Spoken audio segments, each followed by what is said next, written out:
ఆపడానికి చాలా ట్రై చేశారు చంద్రిక చిట్టి. నీ మాగనివ్వం కదా.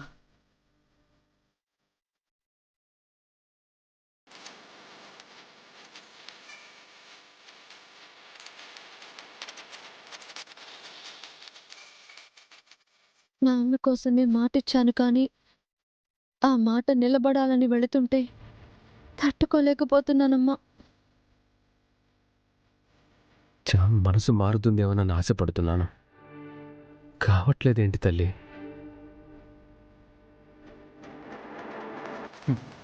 దైవం కూడా నాకే సహకరిస్తుందిరా. నువ్వు ఎంత ఏడ్చినా కాదు. నిజమేనా నువ్వు లేని చీకటినేనా, నిజమేనా నువ్వు రాని రేపేనేనా, గోదారంత ప్రేమే ఉన్నా గుండె చాటు దాచేస్తున్నా, మైకమెంత కమ్మేస్తున్నా మౌనంగానే వెళ్ళిపోతున్నా. మహాలక్ష్మీదేవతాభ్యో నమో నమః.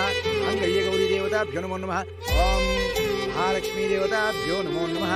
అమ్మా, పరిహార ప్రారంభ పూజా కార్యక్రమం హారతి వెలిగిస్తే ముగుస్తుంది.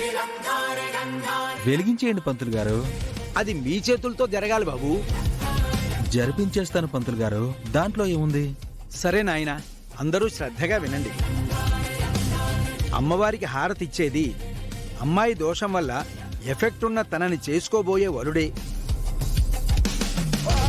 అమ్మవారిని చూస్తూ హారతి వెలిగించాలి.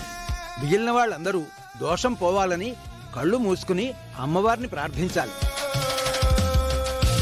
అలాగే పంతులు గారు. నాయనా, నీ చేతిలో కర్పూరం వెలిగిస్తాను గాని ఇలా రా నాయనా.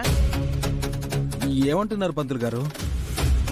నా చేతిలో కర్పూరం వెలిగిస్తారా? అవును నాయనా, అమ్మవారికి కర్పూరం వెలిగించి 3 సార్లు తిప్పాలి. 3 సార్లా?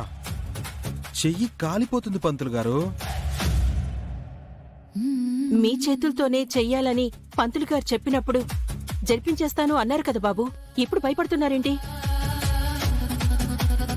సిద్ధమన్నారుగా, కర్పూరానికే జంకుతారేంటి గుణా బాబు? అందుకే చెప్పాను బాబు, ఈ పెళ్లి మీకొద్దని. ఇంకా ఆపుతావా? గుణ ఏం జంకడు, భయపడ్డు. కర్పూర హారతి ఇస్తాడు. కామ్గా ఉండండి.